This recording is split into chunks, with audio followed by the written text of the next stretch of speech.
You know, back in the 17th and 18th centuries, if you looked at a map of India, one name dominated everything: the colossal Mughal Empire. But from the rugged, rocky hills of the Deccan, something new was stirring. A new power was on the rise.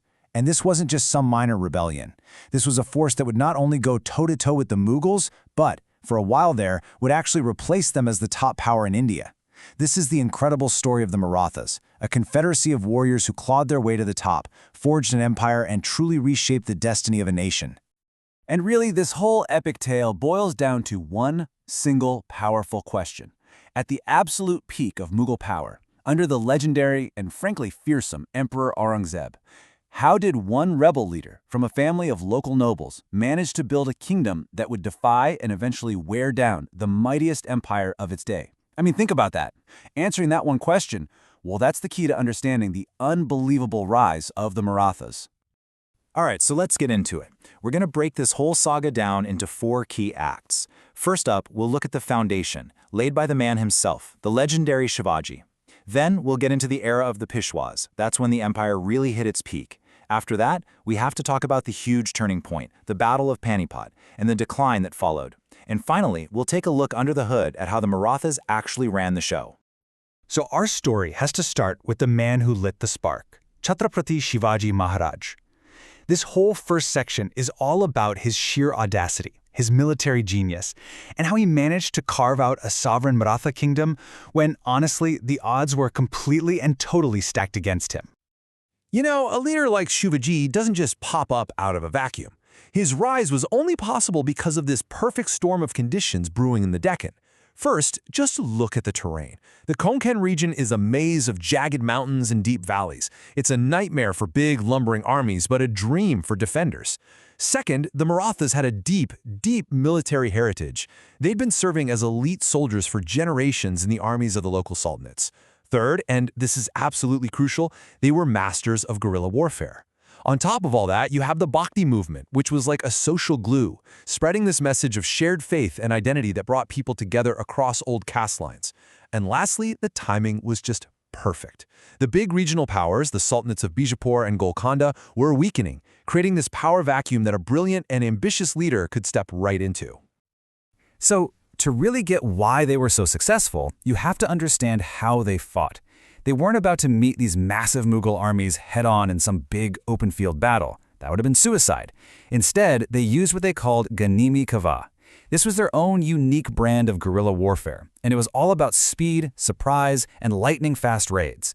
They'd hit you hard and then just melt back into the mountains before you even knew what was happening. It was this tactical genius that allowed a smaller, nimbler force to just constantly outsmart and demoralize a much larger enemy.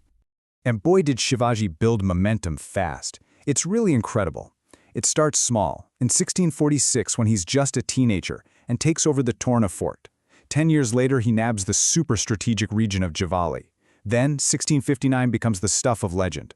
He confronts this powerful general from Bijapur, Afzal Khan, and in this incredible act of cunning and self-defense, he kills him.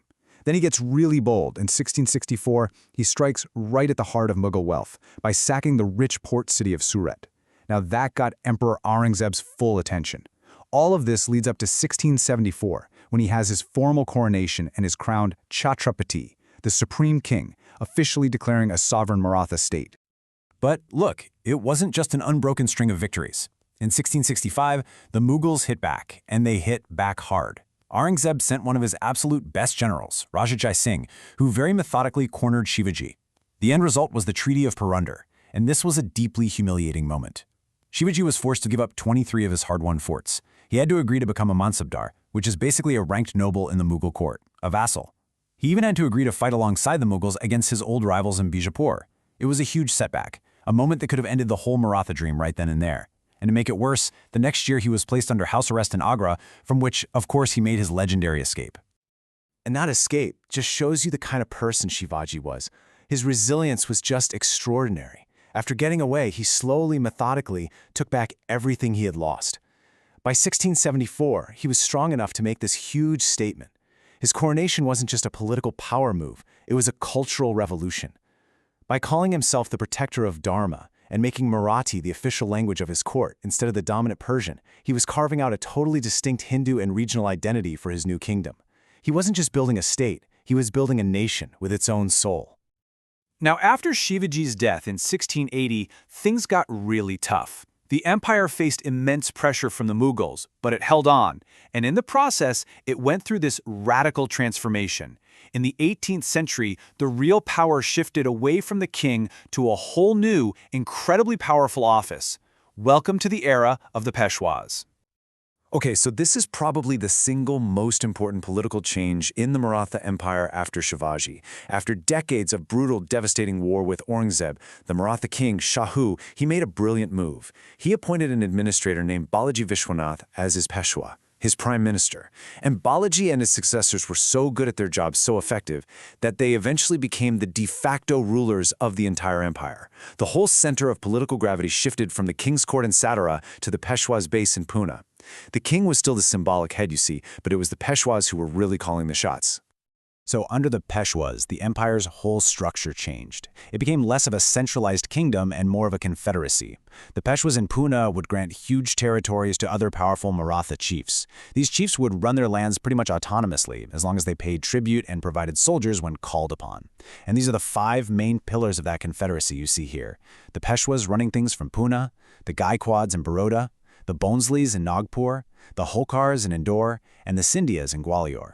This decentralized model was amazing for rapid expansion, but it also planted the seeds of some serious internal rivalries down the road. Now, of all the Peshwas, there is one name that just towers above the rest, Baji Rao I. This guy was a military genius, truly on the same level as Shivaji. He perfected the art of the lightning campaign. He would lead his cavalry on these unbelievable blitzkriegs across the entire subcontinent, defeating major powers like the Nizam of Hyderabad, conquering vast regions like Malwa and Gujarat, and pushing Maratha influence all the way to the gates of Delhi itself. He was the one who really championed the idea of a Hindu Padshashahi, or a Hindu empire, to rally support against the Mughals, who were by then in decline. He's the one who turned the Marathas from a strong regional power into a true continent-spanning imperial force. And that brings us to the absolute, undisputed peak of Maratha power. And it's captured in this one deeply ironic date, 1752. I mean, you can't make this stuff up. In this incredible twist of history, the Marathas, the very same power that rose up by fighting the Mughals, signed a treaty to become the official protectors of the Mughal emperor. In exchange for the right to collect taxes all over northern India, they promised to defend the emperor from his enemies. At that moment, the Marathas were the undisputed kingmakers in Delhi. They were the premier military power in all of India. Full stop. But, as we know, empires that rise that quickly can often face a very sudden, very catastrophic fall. The Marathas' big push into North India brought them face to face with a new and formidable enemy coming down from Afghanistan. This next chapter is about the one battle that would shatter their imperial dreams and trigger their long, slow decline. The stage for this epic showdown was Panipat, a battlefield that had already decided the fate of India twice before. The enemy was Ahmed Shah Abdali, the ruler of Afghanistan, who saw the expanding Maratha Empire as a major threat. And here's the tragedy. The battle was lost for the Marathas before a single sword was even drawn. It wasn't lost on the battlefield. It was lost in the game of diplomacy. Their army marched hundreds of miles north, but their aggressive policies over the years had alienated all their potential allies. The Jats, the Sikhs, the Rajputs, they all sat this one out. Abdali, on the other hand, was a clever diplomat. He built a powerful coalition of Indian rulers who were also wary of Maratha power. So there they were, the Marathas, isolated and a long, long way from home.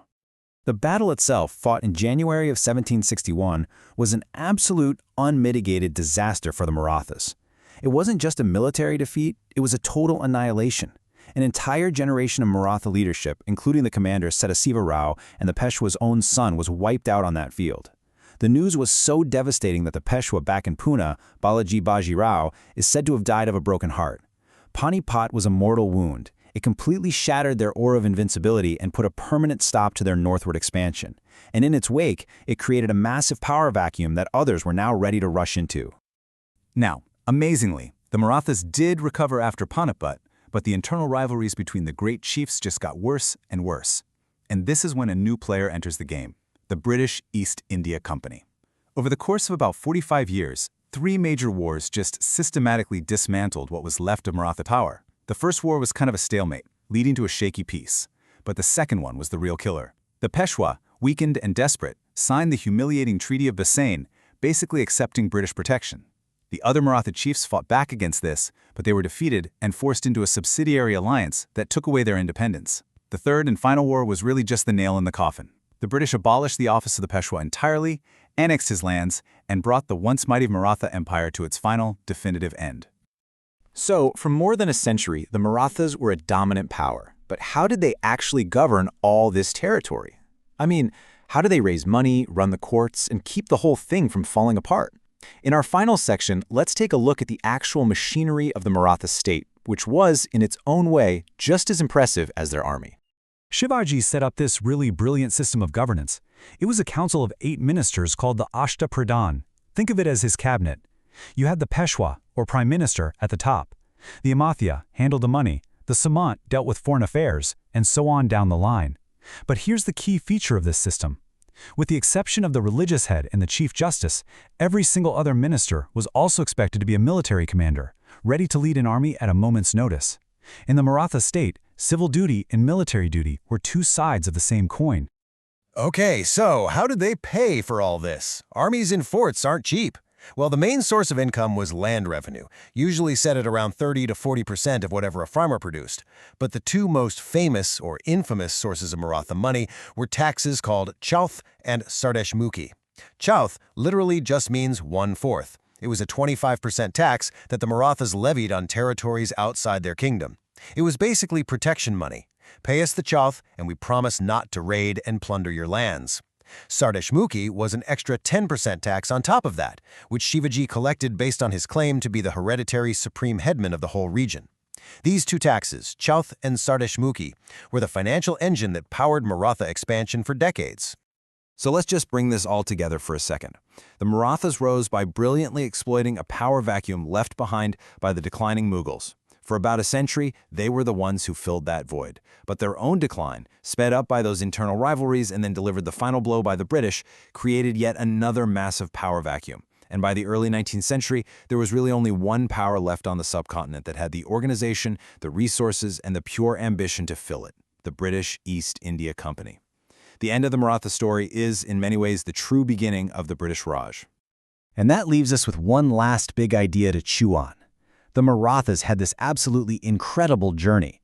They rose from being local warriors to becoming the protectors of the Mughal throne itself, only to be taken apart by a trading company from halfway across the world.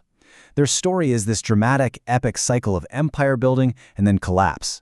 So what does this saga of ambition, of guerrilla warfare, of confederacy, and finally of decline, what does it really tell us about the fluid, chaotic, and ever-shifting nature of power on the Indian subcontinent?